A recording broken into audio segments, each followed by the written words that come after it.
नमस्कार साथियों, आपका बहुत बहुत स्वागत है 23 मार्च 2023 की दैनिक समसामयिकी में। और आज की क्लास होगी बहुत ही खास, क्योंकि कुछ भी नहीं छूटेगा जो आपके एग्जाम में आने वाला है। तो इस क्लास को आप एंड तक देखिएगा। और कितना महत्वपूर्ण है ये कि आप समसामयिकी और सामान्य अध्ययन पर एकदम परफेक्ट आपकी पकड़ होगी। इसलिए डेली देखिए स्मार्ट स्टडी क्लासेस पर गुड मॉर्निंग जीएस। हम देखेंगे सबसे पहले क्या है आज की महत्वपूर्ण सुर्खियां। और देखिए कि सकल पदारथ है जगमाही, करमहीन नर पावत नहीं। भाई साहब, अगर आपके अंदर जो कुछ कर गुजरने की क्षमता नहीं है, कोई जोश और जुनून नहीं है, तो फिर आप जो है अपना धनुष और बाण रख दीजिए, ठीक है। लेकिन अगर जोश और जुनून है तो इसीलिए ये आप देख रहे हैं हमारे देश के पहले सीडीएस बिपिन रावत की फोटो, ठीक है। हमारे देश के पहले सीडीएस हैं और इन्होंने ये कहा था भाई साहब, इनका ये मानना था कि सकल पदार्थ है जगमाही, करमहीन नर पावत नहीं। सकल का मतलब होता है सभी प्रकार का, पदार्थ मतलब पदार्थ अवधी भाषा में है। ये तुलसीदास कृत रामचरित मानस का ये एक उद्धरण है और अवधी भाषा में लिखा हुआ है, ठीक है। तो पदार्थ जगमाही, इस संसार में सभी प्रकार के पदार्थ मौजूद हैं। लेकिन अगर आप कर्महीन हैं, तो आप मेहनत नहीं करना चाहते हैं, बस एक सपना है कि कोई अधिकारी बन जाऊं, लेकिन मेहनत नहीं करेंगे, तो भैया कर्महीन नर पावत नहीं। आइए बढ़ते हैं और एक पेन पेपर उठाइए और शुरू करते हैं आपके एग्जाम में आने वाली महत्वपूर्ण सुर्खियां, जो हर परीक्षा को निस्तेनाबूद करने के लिए होगी तैयार। देखिए, व्लादिमीर पुतिन बने दुनिया के तीसरे नेता जिनके पद पर रहते हुए आईसीसी द्वारा जारी किया गया अरेस्ट वारंट। एटीपी मास्टर का 1000 का खिताब जीतने वाले सबसे उम्रदराज खिलाड़ी बने भारतीय टेनिस खिलाड़ी रोहन बोपन्ना। विशाखापट्टनम में हो रहे भारत और ऑस्ट्रेलिया वनडे मैच को ऑस्ट्रेलिया ने 10 विकेट से जीता। ये ड्राइव आप देख रहे हैं, कितनी शानदार ड्राइव लगाया है स्मिथ ने। दोस्तों, आरबीआई में निकली डिप्टी गवर्नर की भर्ती।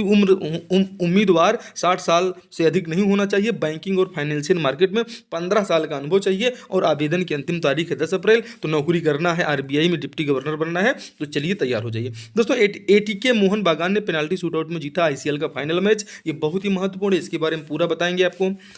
गृह मंत्रालय ने 20 राज्यों और 3 केंद्र शासित प्रदेशों में फैली शत्रु संपत्तियों को पहचान कर बेचने का लिया निर्णय। शत्रु संपत्ति क्या होती है इसके बारे में भी बताएंगे कि जो भारत और पाकिस्तान में जाके वहां बस गए हैं और भारत की नागरिकता छोड़ चुके हैं, उन्हीं को संपत्तियों को शत्रु संपत्ति कहा जाता है। उत्तर प्रदेश में स्थित दुधवा टाइगर रिजर्व में दिखा अत्यंत दुर्लभ एशियाई किंग वल्चर, जिसे गिद्ध कहते हैं। गिद्ध आजकल नहीं दिख रहे हैं और ये भी दिखा है दुधवा टाइगर रिजर्व में उत्तर प्रदेश में। मालदीव और भारत के मध्य चौथा डिफेंस ऑपरेशन डायलॉग माले में हुआ संपन्न। 1 लाख करोड़ से अधिक की शत्रु संपत्ति को बेचने की प्रक्रिया गृह मंत्रालय ने की प्रारंभ, जो है इसके बारे में पूरी इंफॉर्मेशन आपको मिलेगी। दोस्तों, ओपन एआई जो आजकल आर्टिफिशियल इंटेलिजेंस का बहुत ज़्यादा आप कारनामा देख रहे हैं, 20 से 22 नौकरियों में बोल रहा है कि मैं खुद ही सारा काम कर लूँगा। तो ओपन एआई के जो है आर्टिफिशियल इंटेलिजेंस के सीईओ हैं सैम आल्टमैन, इन्हें थोड़ा सा याद रखना है। भारत की G20 अध्यक्षता के हिस्से के रूप में श्रम 20 का आयोजन पंजाब के अमृतसर में किया गया। सागर परिक्रमा चरण 4 का आरंभ 17 मार्च को गोवा के मुर्मू गांव बंदरगाह से शुरू हुआ और समापन 19 मार्च को मैंगलोर में हुआ। वैश्विक अनाज वर्ष श्री अन्न सम्मेलन का आयोजन दिल्ली में सफलतापूर्वक हुआ आयोजित। ग्लोबल मिलेट्स श्री अन्न कॉन्फ्रेंस। 5वां पोषण पखवाड़ा 20 मार्च से 2 अप्रैल तक, जिसमें सभी अनाजों की जननी को श्री अन्न बनाया गया केंद्र बिंदु। अब देखिए दोस्तों, लल्लन टॉप क्या है। 5वां पोषण पखवाड़ा 20 मार्च से 2 अप्रैल तक, जिसमें सभी अनाजों को जननी श्री अन्न को बनाया गया है। इसकी केंद्र बिंदु की थीम क्या है, आइए अब एक एक करके सब कुछ आपको एमसीक्यू देखते हुए चलिए। दोस्तों, इसमें सबसे महत्वपूर्ण चीज़ ये है कि अगर आपसे पूछा जा सकता है कि सभी अनाजों का जननी किसे कहा जाता है, तो श्री अन्न को कहा जाता है। जो मोटे अनाज होते हैं इन्हीं को क्या कहा जाता है, श्री अन्न। इसे आपको थोड़ा सा याद रखना है, ठीक है। आगे देखिए, प्रधानमंत्री द्वारा पोषण अभियान की शुरुआत कब की गई थी, ये जरूर पूछा जाएगा। ये पोषण अभियान की शुरुआत प्रधानमंत्री द्वारा कब की गई थी, तो भैया पोषण अभियान की शुरुआत 8 मार्च 2018 को, ठीक है भाई साहब। ये 8 मार्च है, 8 मार्च 2018 को पोषण अभियान की शुरुआत प्रधानमंत्री मोदी जी द्वारा की गई थी। ऑप्शन ए का आपका पूरी तरह से सही हो जाएगा। दोस्तों, पोखड़, अब ये पूछ लिया जाए आपसे कि पोषण पखवाड़ा प्रत्येक साल मार्च महीने में 15 दिनों तक मनाया जाता है और सितंबर के महीने में पूरे देश में राष्ट्रीय पोषण माह मनाया जाता है। इसे भी आप याद रखिएगा।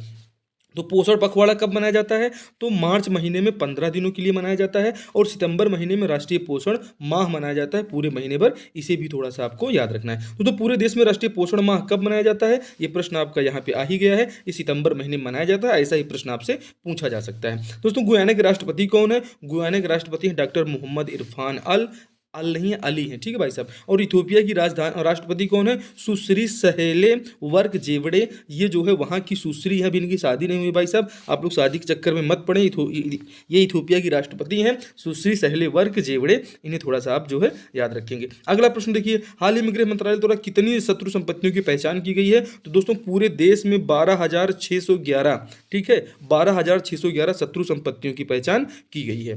दोस्तों सर्वाधिक शत्रु संपत्ति, अब ये लल्लन टॉप में आप देख लीजिए, तो शत्रु संपत्ति सर्वाधिक पूछा जाए सबसे ज्यादा हमारे उत्तर प्रदेश में है। लेकिन ये शत्रु संपत्ति होती क्या है? ऐसे व्यक्ति जो भारत की नागरिकता छोड़कर पाकिस्तान या चीन की नागरिकता ग्रहण कर लिए हैं, उनकी संपत्तियों को शत्रु संपत्ति कहा जाता है, ठीक है।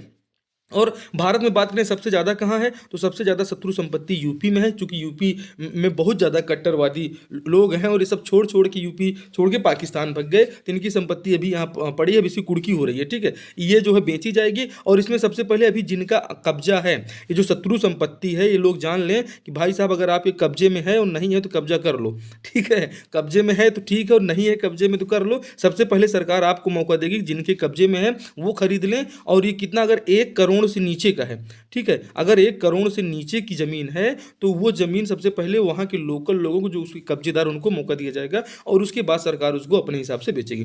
तो दोस्तों उसके बाद है पश्चिम बंगाल, उसके बाद दिल्ली और गोवा और सबसे महत्वपूर्ण हो जाता है महाराष्ट्र और छत्तीसगढ़। तो हमारे छत्तीसगढ़ में 78 शत्रु संपत्तियां यहाँ पे मौजूद है, आने वाली परीक्षा के लिए बेहद महत्वपूर्ण है, ये पूछा जा सकता है। सर्वाधिक शत्रु संपत्ति के मामले में छत्तीसगढ़ में कितनी शत्रु संपत्तियों को चिन्हित किया गया है? तो यहाँ पे 78 शत्रु संपत्तियों को छत्तीसगढ़ में चिन्हित किया गया है। अगर छत्तीसगढ़ की लोग इस वीडियो को देख रहे हैं तो शत्रु संपत्ति आपके यहाँ 78 ऐसी संपत्तियां हैं जो लोग छोड़ के पाकिस्तान या चीन जाकर नागरिकता ले लिए हैं। तो इनको देखिए, इनकी जमीन कहाँ पे है भाई साहब, कब्जा करते हैं उसको, ठीक है। आगे देखिए, प्राकृतिक कृषि करने के क्या फायदे हैं भाई साहब? प्राकृतिक कृषि करने के फायदे ये हैं, इससे पैदावार बढ़ती है, वर्षा के जल का संचयन होता है और पेस्टिसाइड का उपयोग नहीं करना पड़ता है। ये बेहद ही खास है। दोस्तों दुनिया में भारत का सबसे बड़ा भारतीय सांस्कृतिक केंद्र कहाँ स्थित है? ये जरूर पूछा जा सकता है। तो ये हमारे कहाँ स्थित है भैया? ये मॉरिशस में स्थित है। इसे आपको थोड़ा सा याद रखना है, मॉरिशस को, ठीक। मॉरिशस में स्थित है क्या? भारत का सबसे बड़ा भारतीय सांस्कृतिक केंद्र मॉरिशस में स्थित है, भारत में नहीं है, ठीक है भाई साहब।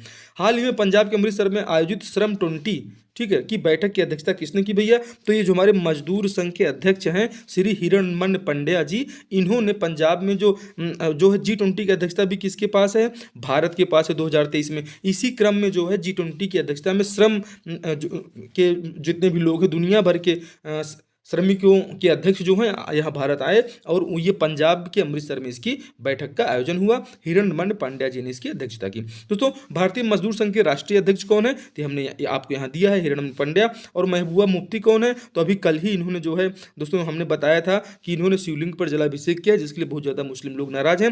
गुलाम नबी आज़ाद कांग्रेस छोड़ के अपनी एक नई पार्टी बना ली है। रामा आधार गुण का छत्तीसगढ़ से क्या संबंध है? छत्तीसगढ़ वाले इस वीडियो को देख रहे हैं तो कमेंट करके जरूर बताएं, रामा आधार गुण को आपने किस आंदोलन में देखा था। दोस्तों श्रीजा अकुला ये कौन सी खिलाड़ी हैं? इसलिए हमने लिया है कि ये अभी जो है हमारे किरण रिजिजू, जो हमारे न्याय मंत्री हैं किरण रिजिजू, उनके साथ ये क्या खेल रही थी? टेबल टेनिस खेल रही थी। तो ये अभी कल ही खेल रही थी। तो ये पूछी जा सकती है श्रीजा अकुला किस का संबंध किस खेल से है? गीता फोगाट का संबंध पहलवानी से है। अंजू बाबी जॉर्ज का संबंध एथलेटिक्स से है। इसे भी थोड़ा सा आपको याद रखना है। भारतीय बैडमिंटन टीम के राष्ट्रीय कोच पूछ लीजिए कौन है, तो आप बता दीजिएगा कि इसके राष्ट्रीय कोच कौन है? पुलेला गोपीचंद है। ये क्या है? भारतीय बैडमिंटन के राष्ट्रीय कोच। और भारतीय क्रिकेट टीम के राष्ट्रीय कोच कौन है? वो अगर आपसे पूछ लिया जाए तो क्या बताएंगे? कमेंट करके हमें बताइए। और नहीं तो ये देखिए आपके सामने आ गया है, राहुल द्रविड़ जी जो है क्या है? एम के प्रसाद क्या है दोस्तों? ये पूर्व चयनकर्ता थे। और अनिल तिवारी क्या है भाई साहब? तो अनिल तिवारी को कमेंट करके बताइएगा, बहुत महत्वपूर्ण पद पे हैं।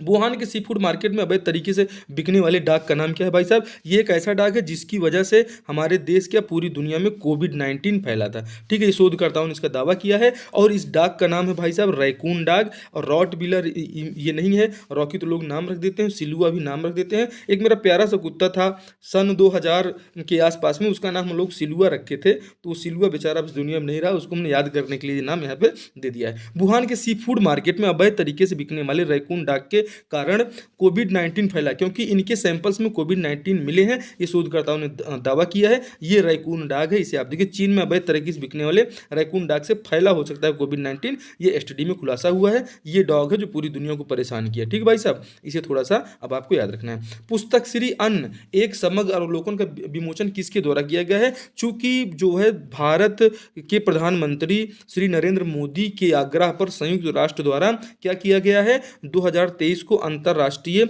मोटे अनाज का वर्ष, मिलेट्स ईयर जिसे कहते हैं, घोषित किया गया है। तो ये जो मिलेट्स ईयर है मतलब मोटे अनाज का वर्ष, मोटे अनाज को आप मोटा अनाज नहीं कहेंगे, इसे कहेंगे श्री अन्न। ठीक है, तो इसी का नाम श्री अन्न है। और चूंकि इसकी मीटिंग हुई है तो ये वैश्विक ग्लोबल जो है समिट हुआ है, इसके बारे में बताएंगे।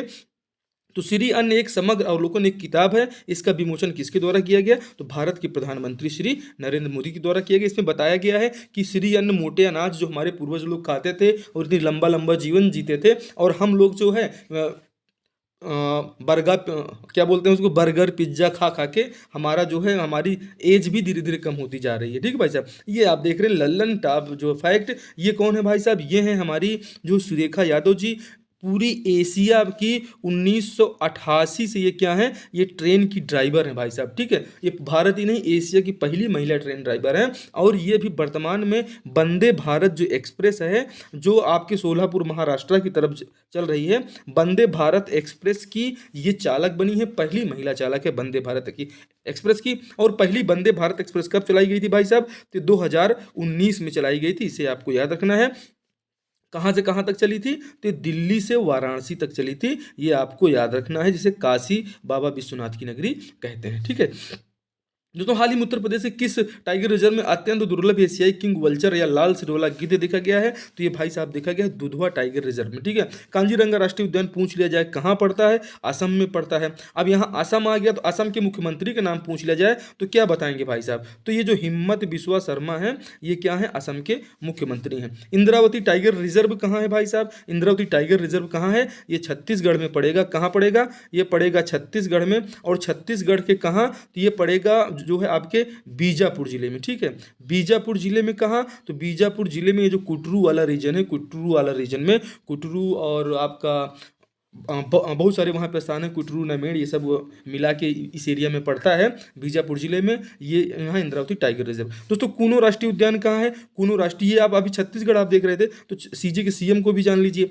छत्तीसगढ़ के सीएम कौन है? सीएम जो है भूपेश बघेल जी। छत्तीसगढ़ के राज्यपाल कौन है? विश्वभूषण हरिचंदन को आप याद रखिएगा, विश्वभूषण हरिचंदन को याद रखिएगा। भूपेश बघेल को भी आपको याद रखना है। ठीक है, और यहाँ पे लोकसभा और राज्यसभा की सीटों के बारे में भी पूछा जाता है। हम आपको डेली बता रहे हैं, यहाँ पे लोकसभा की, राज्यसभा की जो 5 सीटें हैं, विधानसभा की 90 सीटें हैं, इन्हें थोड़ा सा याद रखिएगा। और राज्यसभा की सीटें हम आपको 5 बता चुके हैं। छत्तीसगढ़ के कवर्धा जिले में आयोजित होने वाला भोरमदेव महोत्सव, ये छत्तीसगढ़ का खजुराहो भी कहा जाता है, पहली बार कब मनाया गया था? क्योंकि भोरमदेव महोत्सव शुरू हो रहा है और आपके एग्जाम में आ सकता है, ये छत्तीसगढ़ का खजुराहो कहते हैं भाई साहब। ये पहली बार मनाया गया था, वो जो है माफ़ कीजिएगा, पहली बार मनाया गया था 29 मार्च को। ठीक भाई साहब, ये 29 मार्च को मनाया गया था। 29 मार्च 1995 को ये पहली बार मनाया गया था भोरमदेव महोत्सव, इसे आप याद रखिएगा। तब ये कवर्धा जिला नहीं था, तब ये राजनांदगांव जिले में आता था। ठीक है, तब ये जो भोरमदेव था ये कवर्धा जिले में नहीं था, और ये तब कवर्धा जिला भी नहीं बना था, एक तहसील मात्र थी राजनांदगांव की। तो राजनांदगांव की तहसील में ये कार्यक्रम वहाँ यहाँ पे हुआ था भोरमदेव महोत्सव। ठीक है भाई साहब, पहली बार 29 मार्च को आयोजित हुआ था। मोटे अनाज कौन कौन होते हैं? पर्ल मिलेट्स, चौलाई, कोदो, रागी, कुटकी, बार, नट मिलेट, प्रोसो मिलेट, मक्का, जो ये सब ये होते हैं। और मोटे अनाज जिसे हम श्री अन्न कहते हैं, इसके उत्पादक प्रमुख राज्य कौन है? राजस्थान, महाराष्ट्र, कर्नाटक, आंध्र प्रदेश, मध्य प्रदेश। छत्तीसगढ़ भी महत्वपूर्ण है, क्योंकि छत्तीसगढ़ में आप जानते हैं दोस्तों कि रागी, कोदो, कुटकी ये जो लिए गए हैं मोटे अनाज में, यहाँ पे छत्तीसगढ़ सरकार इसको मिनिमम सपोर्ट प्राइस MSP पर खरीद रही है भाई साहब। ठीक है, आगे देखिए, ये है भाई साहब हमारी सुरेखा यादव, जो इनका कोल्हापुर में जो स्वागत हो रहा है, ये इनकी अंदर वाली ट्रेन है। कौन सी ट्रेन? वंदे भारत एक्सप्रेस। कल का रिवीजन देखते हैं दोस्तों। रख हौसला वो मंजर भी आएगा, प्यासे के पास चलकर समुंदर भी आएगा, मुश्किलों से क्यों इतना घबराता है, मेहनत कर मंजिल भी मिलेगी और मिलने का मजा भी आएगा भाई साहब। आइए शुरू करते हैं। International economic research journal central banking ने आरबीआई के गवर्नर शक्तिकांत दास को 2023 के लिए गवर्नर ऑफ द ईयर का सम्मान पाने वाले दूसरे भारतीय गवर्नर बने। International economic research journal central banking ने आरबीआई के गवर्नर शक्तिकांत दास को 2023 के लिए गवर्नर ऑफ द ईयर के पुरस्कार से सम्मानित किया गया। ये आप देख रहे हैं प्यारी सी फोटो गवर्नर शक्तिकांत दास की, अभी वर्तमान में है। हाल ही में किस राज्य सरकार द्वारा अंतर जिला स्वच्छता प्रतियोगिता का आयोजन किया गया जिसमें विजेता जिला को मिलेगा 100 करोड़ रुपए का पुरस्कार? तो ये जो है काम किया है असम ने। ठीक है भाई साहब। असम के मुख्यमंत्री कौन है? हिम्मत बिस्वा शर्मा। तमिलनाडु के मुख्यमंत्री कौन है भैया? तो ये एमके स्टालिन है। ठीक है। महाराष्ट्र के मुख्यमंत्री कौन है आप बताइए? तो जो एकनाथ शिंदे हैं, एकनाथ शिंदे हैं जो गलत तरीके से बन चुके हैं, लेकिन देखते हैं क्या होता है। मध्य प्रदेश के कौन है भाई साहब? तो मध्य प्रदेश के मामा हैं, मामा शिवराज सिंह चौहान। ठीक है। और महाराष्ट्र आपने देखा ही, एकनाथ शिंदे। आगे बढ़ते हैं। वनडे में 7,000 रन बनाने वाले व 300 विकेट लेने वाले दुनिया के पहले क्रिकेटर कौन बन गए हैं भैया? तो दुनिया के पहले क्रिकेटर जो ऐसा काम करने वाले थे, पहले क्रिकेटर शाहिद अफरीदी थे। ठीक है। दूसरे सनत जयसूर्या थे और तीसरे साकिबिल हसन अभी हाल ही में बने हैं। इसलिए साकिबिल हसन कहाँ के हैं? तो साकिबिल हसन कहाँ के हैं भैया? इसे बता दीजिएगा, बांग्लादेश के जो है खिलाड़ी हैं। और सनत जयसूर्या हमारे बगल में जो श्रीलंका लटकता हुआ मैप में दिखता है, वो श्रीलंका के हैं। शाहिद अफरीदी ये नल्ला पाकिस्तान के हैं। और रोहित शर्मा अपने शर्मा जी के लड़के हैं। रोहित शर्मा भारत के कप्तान। ठीक है। हाल ही में किस राज्य सरकार द्वारा 3 नए संभाग बांसवाड़ा, सीकर और पाली तथा 19 नए जिलों को बनाने का निर्णय लिया है? तो भाई साहब ये छत्तीसगढ़ ने नहीं लिया है, ये लिया है राजस्थान ने। क्योंकि जब छोटे छोटे जिले बनेंगे तो वहाँ विकास भी बहुत ज़्यादा होगा। ये काम किया है राजस्थान ने। छत्तीसगढ़ ने भी बहुत सारे जिले बनाए और छत्तीसगढ़ में जिलों की संख्या 33 हो गई है। मध्य प्रदेश में जिलों की संख्या कितनी है? तो अभी एक नया जिला मऊगंज बना है, उसको लेके 53 हो गया है मध्य प्रदेश में जिलों की संख्या। मुख्यमंत्री अशोक गहलोत भारतीय राष्ट्रीय कांग्रेस के हैं। राजस्थान में 19 नए जिले बनाए जाने के ऐलान के साथ राजस्थान में कुल जिलों की संख्या कितनी हो जाएगी? तो अब कुल जिलों की संख्या वहां पे 50 हो गई है, अर्ध तक उनका लग गया है।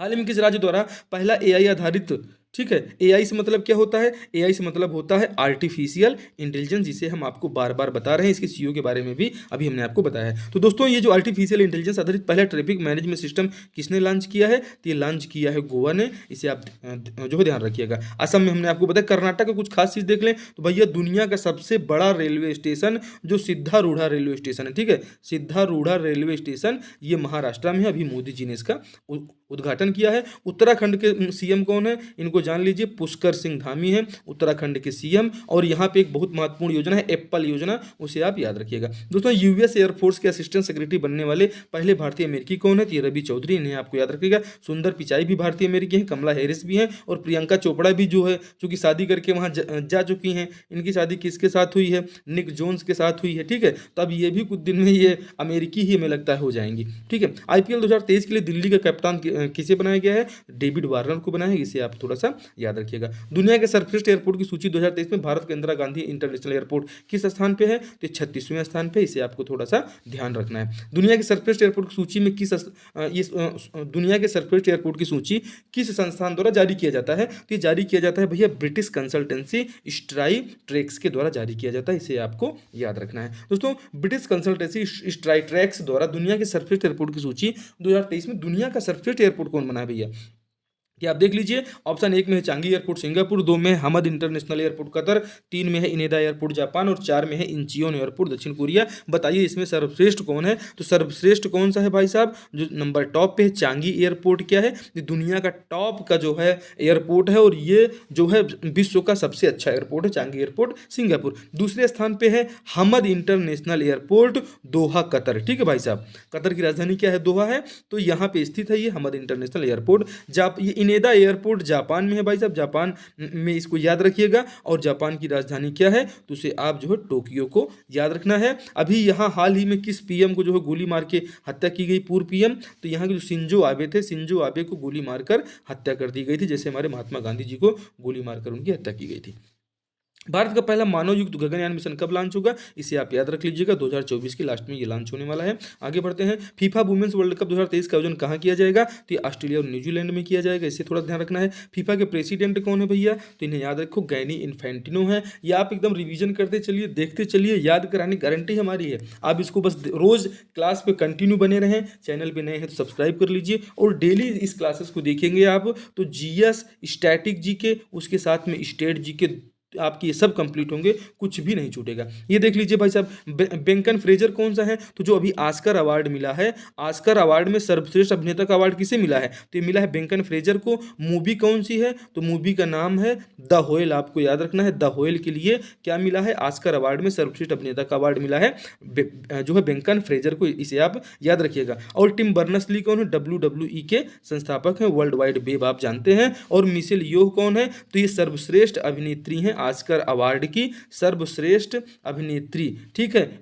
क्यों है, इनकी मूवी का नाम है Everything Everywhere All at Once के लिए जो है इनको मिला है क्या, सर्वश्रेष्ठ अभिनेत्री का पुरस्कार, और सर्वश्रेष्ठ फिल्म भी आपकी एवरीवन एवरीवेयर एट वंस है, ठीक है। हाल ही में मुख्यमंत्री सुखविंदर सिंह सुक्खू द्वारा हिमाचल प्रदेश की पर्यटन राजधानी किस शहर को बनाए जाने का निर्णय लिया गया है, तो कांगड़ा को बनाएंगे, कुल्लू मनाली चक्कर मत पड़िए, ना दुख ना तकलीफ, तो क्या खाक मजा है जीने में, बड़े बड़े तूफान थम जाते हैं जब आग लगी हो सीने में। भाई साहब आग लगाइए और आइए देखते हैं हमारे देश के पहले जो CDS थे जनरल बिपिन रावत, इनकी याद में दोस्तों हमारी नेवी ने 2 पुरस्कार को प्रारंभ किया है। ये पुरस्कार पूछे जा सकते हैं, बहुत ही महत्वपूर्ण है, क्योंकि इनकी जो है 65वीं जयंती थी, ठीक है, ये इनकी 65वीं जयंती थी। इस 65वीं जयंती के अवसर पर इन्हें पूरी दुनिया याद रखे, इसके लिए आप देखिए कि अग्निवीरों में इनका बहुत बड़ा योगदान था। और भारतीय नौसेना द्वारा प्रारंभ की गई 2 नई ट्रॉफियां, जो हमारी महिला अग्निवीर हैं जो भर्ती हो चुकी है, इनका पासिंग आउट परेड हो रहा है, तो उनको मिलेगी general Bipin Rawat rolling trophy महिला अग्निवीर प्रशिक्षु को। और दूसरा जो मिलेगा मोस्ट स्पिरिटेड ऑफिसर जो हैं उनको मिलेगा general Bipin Rawat rolling trophy.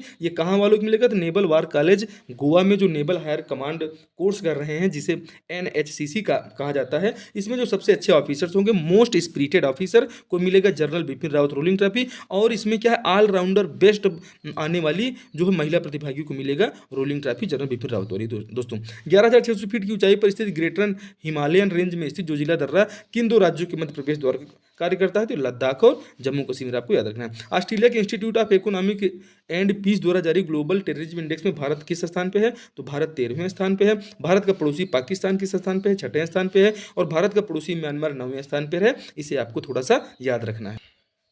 आगे बढ़ते हैं भाई साहब, central bank of the year 2023 का अवार्ड किस बैंक को प्रदान किया गया है, तो भैया central bank of the year का अवार्ड जो मिला है हमारे गवर्नर रघुराम राजन को भी मिला है वर्ष 2015 में, आप उन्हें याद रखिएगा। और अभी जो है मिला है 2023 में शक्तिकांत दास जी को। तो हमारे गवर्नर जो शक्तिकांत दास जी हैं, इनको क्या मिला है, 2023 का central bank of the governor का ईयर का पुरस्कार। और जो सेंट्रल बैंक का पुरस्कार मिला है वो नेशनल बैंक ऑफ यूक्रेन को मिला है, क्योंकि यूक्रेन और रसिया का वार चल रहा है। यूक्रेन के राष्ट्रपति कौन है, व्लादिमीर ज़ेलेंस्की हैं, ठीक है। और रसिया के कौन है, तो जो है व्लादिमीर पुतिन है। दोनों का नाम व्लादिमीर ही है, एक का नाम व्लादिमीर है, एक नाम व्लादिमीर है, दोनों इसी रसिया संभाग के ही थे, ठीक है।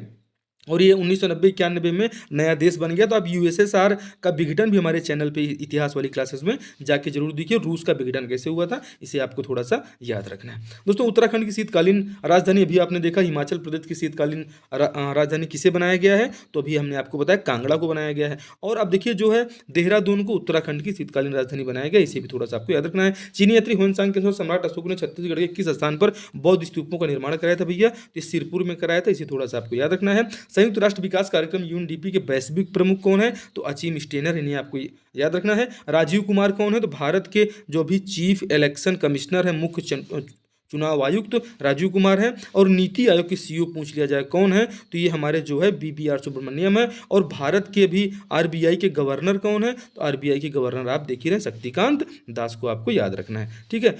ICUN की स्थापना कब हुई भैया, तो ICUN की स्थापना हुई 5 अक्टूबर 1948 को। इसका मुख्यालय ग्लेड स्विट्जरलैंड में है। ICUN बार एग्जाम में आता है, इसे आप थोड़ा सा याद रखिएगा, इसका मुख्यालय ग्लेड स्विट्जरलैंड में है। विश्व मौसम विज्ञान संगठन का मुख्यालय कहाँ है, जिनेवा में, से आपको याद रखना है। बस यही इतना इसमें पूछा जा सकता है। पृथ्वी सम्मेलन ये बहुत इंपॉर्टेंट, इसे प्रथम पृथ्वी शिखर सम्मेलन कहा जाता है, जो ब्राजील की राजधानी रियो डी जेनेरियो में हुआ था। कब हुआ था? 1992 में। केंद्रीय वाणिज्य एवं उद्योग मंत्रालय द्वारा जारी ईज ऑफ डूइंग बिजनेस में आकांक्षी राज्यों की श्रेणी में छत्तीसगढ़ कौन से स्थान पे था भैया? तो छत्तीसगढ़ की रैंक सेकंड थी।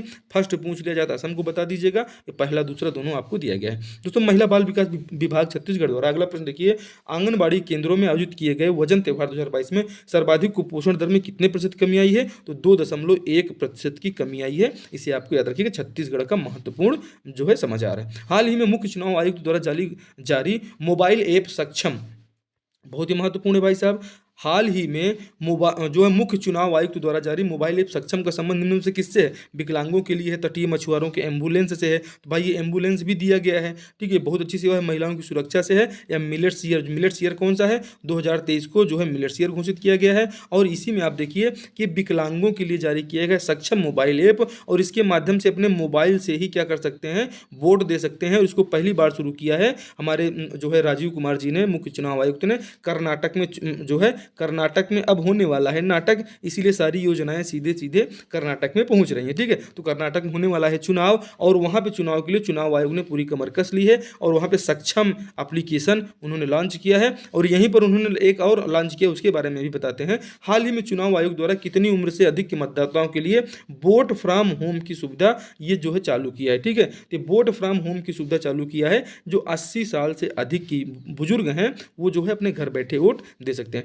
राष्ट्रपति द्रौपदी मुर्मू ने कोच्चि में किसे प्रेसिडेंट कलर प्रदान किया? आईएनएस द्रोणाचार्य को प्रदान किया, इसे आपको याद रखना है। अग्निवीरों को पहले बैच का पासिंग आउट, इसे याद रखिएगा, इसीलिए हम बार बार इसको पढ़ा रहे हैं कि आप डेली क्लास देखेंगे तो चीज़ें याद हो जाएंगी। ये 28 मार्च की तारीख आपको बहुत महत्वपूर्ण रखना है, इसी महीने इसका पासिंग आउट परेड होने वाला है। एशिया की पहली महिला लोको पायलट हमने आपको बताया सुरेखा यादव, 1988 में भारत नहीं एशिया की पहली महिला ट्रेन ड्राइवर है और महाराष्ट्र की निवासी है। एलिफेंट विस्पर्स बहुत ही महत्वपूर्ण है, एमके स्टालिन को आप देख रहे हैं। और ये जो एलिफेंट विस्पर्स में वो हाथियों के साथ में जो है ये दिखे थे, ये वही हैं। इनको 1-1 करोड़ रुपए के इन दोनों जो है जोड़ों को दिया गया है। और इसमें क्या है, केयर टेकर्स को मिले 1-1 लाख रुपए, और 5 करोड़ में तमिलनाडु में अन्नामलाई टाइगर रिजर्व में एलिफेंट कैंप विकसित किया जाएगा। कहाँ विकसित किया जाएगा? तमिलनाडु के अन्नामलाई टाइगर रिजर्व में एलिफेंट पार्क विकसित किया जाएगा, इसे आप याद रख लीजिएगा। आप देखिए कि जो है विजेता, ऑस्कर अवार्ड विजेता documentary film the elephant whispers में दिखे ये बोमन और उनकी पत्नी बेल्ली हैं, बोमन और बेल्ली हैं। इनको उनके समर्पण के लिए बुधवार को 1-1 लाख रुपए के चेक देकर सम्मानित किया गया। और सीएम स्टालिन के द्वारा 2 एलिफेंट कैंप और 91 हाथियों के केयर टेकर्स को 1-1 लाख रुपए देने की घोषणा की गई है। तो संयुक्त युद्धाभ्यास बोल्ड कुरुक्षेत्र किसके मध्य होता है? तो भारत और सिंगापुर के मध्य होता है, इसे याद रखना है। स्विस संगठन IQ एयर द्वारा जारी वर्ल्ड एयर क्वालिटी रिपोर्ट 2022 में दुनिया का सबसे प्रदूषित शहर कौन सा है? तो लाहौर है पाकिस्तान का, होतान है नंबर 2 पे चीन का, भिवाड़ी हरियाणा नंबर 3 पे, राष्ट्रीय राजधानी दिल्ली नंबर 4 पे है, ठीक है, इसे आपको याद रखिए। ऑस्कर अवार्ड 2023 से सम्मानित best documentary film the elephant whispers के डायरेक्टर कौन है? गुनीत मोंगा और कार्तिकी गोजाल्बिस की आपको याद रखना है। नाटू नाटू गुड बताएंगे, आप परेशान मत रहिए। Stockholm International Peace Research Institute SIPRI द्वारा जारी रिपोर्ट में 2018 से 22 तक के मध्य सर्वाधिक हथियार आयात करने वाले देशों में दूसरा स्थान किसका है? तो सेकंड प्लेस पे आपका सऊदी अरब है, और पहले पे तो इंडिया इज ऑलरेडी फर्स्ट, ठीक है। ऑस्कर अवार्ड 2023 में द व्हेल फिल्म के लिए ब्रेंडन फ्रेजर को मिला सर्वश्रेष्ठ अभिनेता का अवार्ड। ये फोटो आप देख रहे हैं कितने प्यारे लगते हैं। ऑस्कर अवार्ड 2023 में RR फिल्म को के गाने जो नाटू नाटू हैं, ये आप ये दोनों लोग देख रहे हैं भाई साहब, हमारे देश की आन बान शान जो ऑस्कर अवार्ड दिलाए हैं, ठीक है। ये जो है हमारे जूनियर NTR और ये भैया हमारे रामचरण जो है चिरंजीवी जी के लड़के हमारे, ठीक है, ये चिरंजीवी जी के लड़के हैं। ये जो है अभी प्रधानमंत्री और अमित शाह से भी ये इन लोग मुलाकात कर रहे हैं, और इनको मिला है क्या? ऑस्कर अवार्ड नाटू नाटू गाना ओरिजिनल सॉन्ग कैटेगरी मिला है। और इसके कंपोजर कौन थे? MM किरवानी को आपको याद रखना है, MM किरवानी को आप याद रखना। इस गाने के कंपोजर हैं, ये वही हैं जिन्होंने खूबसूरत है तो इतना कि सहा नहीं जाता, ये उन्होंने जो है ये गाना भी उन्होंने ही कंपोज किया था बहुत पहले। दोस्तों देखिए, ऑस्कर अवार्ड 2023 में बेस्ट फिल्म का अवार्ड किसे मिला है? Everything Everywhere All at Once को मिला है। दोस्तों ये है मिशेल योह, ये सर्वश्रेष्ठ अभिनेत्री का पुरस्कार इसी फिल्म के लिए इन्होंने प्राप्त किया है, और इस फिल्म ने क्या जीता है? सर्वश्रेष्ठ फिल्म का खिताब भी जीता है, Everything Everywhere All at Once. दोस्तों कौशल्या मातृत्व योजना बहुत महत्वपूर्ण है, छत्तीसगढ़ की योजना है। ये रायपुर की BTI ग्राउंड से 7 मार्च 2022 को प्रारंभ की गई थी। इसमें क्या है, महिला हितग्राही को द्वितीय पुत्री के जन्म पे 5,000 मिलेगा, ठीक है। और इसकी घोषणा बजट 2021-22 में की गई थी। 95वें एकेडमी अवार्ड 2023 में सर्वश्रेष्ठ फिल्म का अवार्ड किसे मिला? तो भैया ये Everything Everywhere All at Once को मिला। एलिफेंट विस्पर्स डॉक्यूमेंट्री थी। फिल्म आरआर के गाने नाटू नाटू को जो है क्या मिला, तो ऑस्कर अवार्ड मिला ओरिजिनल सॉन्ग कैटेगरी में। और नवालिनी जो है ये बेस्ट डॉक्यूमेंट्री का अवार्ड मिला है, जो रसिया के जो है विपक्ष के नेता नवालिनी के ऊपर आधारित है। नाटू नाटू गाने के लेखक कौन है जरूर पूछा जाएगा, राहुल सिप्लीकुंज और काल भैरव हैं। और इस गाने के जो लेखक कौन है, चंद्र बोस जी हैं, इन्हें आपको याद रखिएगा। और फ्री में इनको टिकट भी मिला था वहाँ पे लॉस एंजल्स में। दोस्तों चीनी यात्री ह्वेनसांग के अनुसार सम्राट अशोक ने बौद्ध स्तूपों का निर्माण कहाँ कराया था, ये सिरपुर में कराया था, इसे आपको याद रखना है। सिरपुर में काबरा पहाड़ की खोज किसने की, छत्तीसगढ़ की बात आपसे हो रही है। छत्तीसगढ़ में सिरपुर और काबरा पहाड़ की खोज जो है एंडरसन ने किया था, इसे आपको याद थोड़ा सा रखना है। सिंघनपुर में काबरा पहाड़ की खोज किसने की थी, एंडरसन ने। चितवा डोंगरी की खोज BS बघेल रमेंद्र मिश्र ने किया है। 500 पाषाण घेरे गढ़ धनौरा और कोंडा गांव मिले हैं, इसकी खोज भी रमेंद्र नाथ मिश्र और विष्णु ठाकुर ने किया, इसे आपको याद रखना है। सीता बेंगरा की गुफा को याद रखना है, कर्नल आउंसले ने इसकी खोज किया था। तो चितवा डोंगरी के शैलाश्ररों को सर्वप्रथम भगवान दास बघेल और डॉक्टर रविन्द्र नाथ मिश्र ने उजागर किया था। और भगवान श्री राम के पुत्र लव और कुश का जन्म तुरतुरिया आश्रम में हुआ था, इसे भी थोड़ा सा याद रखिए। और पंचवटी कांकेर से सीता जी का अपहरण हुआ था, माता सीता का आपको याद रखना है। तो रामायण काल में बस्तर किस नाम से जानते थे, दंडकारण्य के नाम जानते हैं। रामायण काल की रामगढ़, ये सभी रामायण जो है रामायण कालीन स्थल है। रामगढ़, सीता बेंगरा, लक्ष्मण बेंगरा, किष्किंधा पर्वत, सीताकुंड, हाथी खो, किष्किंधा कांड भी आप जो है उसमें देखते हैं रामायण में, ये किष्किंधा पर्वत यहीं पे है। खरदूसरे का साम्राज्य खरोज जांजगीर चांपा में था। जांजगीर चांपा से एक नया जिला बना है, उसे आप कमेंट बॉक्स में बता दीजिए कि किसकी शक्ति वहाँ पे लगी है, इसी यही नाम है शक्ति जिला। जांजगीर चांपा में सूर्यनारायण सबरी का पेड़ भी है, इसे आपकी याद रखना। महाभारत काल में छत्तीसगढ़ को किस नाम से जानते थे, प्राग कौशल, ऑप्शन 1 आपका सही हो जाएगा। महाभारत काल में छत्तीसगढ़ प्राग कौशल का भाग था। महाजनपद काल में छत्तीसगढ़ चेदी महाजनपद के अंतर्गत आता था। छत्तीसगढ़ को चेदीसगढ़ कहते थे और इसी का अपभ्रंश हो गया छत्तीसगढ़। दोस्तों बौद्ध ग्रंथ अवदान शतक में छत्तीसगढ़ में ह्वेनसांग की यात्रा का विवरण मिलता है और उन्होंने ह्वेनसांग ने बताया कि उसमें संपूर्ण भारत 16 महाजनपदों में बटा हुआ था। रामगढ़ की पहाड़ी में स्थित है जोगी मारा की गुफा और यहीं से मिले हैं नर्तक देवदत्त और नर्तकी सुतनिका की प्रेम गाथा का वर्णन। और जो वर्णन मिला है उसकी भाषा क्या है, पाली है, और वो लिपि क्या है, उसकी लिपि ब्राह्मी है, इसे भी थोड़ा सा आपको याद रखना है। छत्तीसगढ़ में कुषाण कालीन साक्ष्य के रूप में तांबे के सिक्के की प्राप्ति बिलासपुर से होती है। महाकवि कालिदास का आगमन वाकाटंग वंश के राजा प्रवर सेन द्वितीय के दरबार में हुआ था। और मेघदूत की रचना कालिदास ने किया है, रामगढ़ गिरी सरगुजा की पहाड़ी में किया है और कालिदास जी ने सरगुजा को प्रवेश का द्वार कहा है। और इसी कालिदास द्वारा रचित मेघदूत का छत्तीसगढ़ी में जो है अनुवाद किसने किया है, ये आप हमें कमेंट बॉक्स में बताइएगा कल जो है, और ये कमेंट बॉक्स में छापा रहना चाहिए कि आपने जो है इसका उत्तर दे दिया है। पूरी क्लास कैसी लगी, बहुत ही महत्वपूर्ण है, अपने दोस्तों में शेयर कीजिए और डेली आप आइए और बिल्कुल परफेक्ट मिलेगा, सब कुछ मिलेगा। करंट अफेयर का बाप क्लास है, कुछ भी नहीं जाने वाला है। आपसे मिले कल। और इसके बाद आ रही है एक बहुत अच्छी क्लास हिंदी की, उसको भी जरूर देखिएगा, आज ही आएगी। ठीक है, बाय बाय।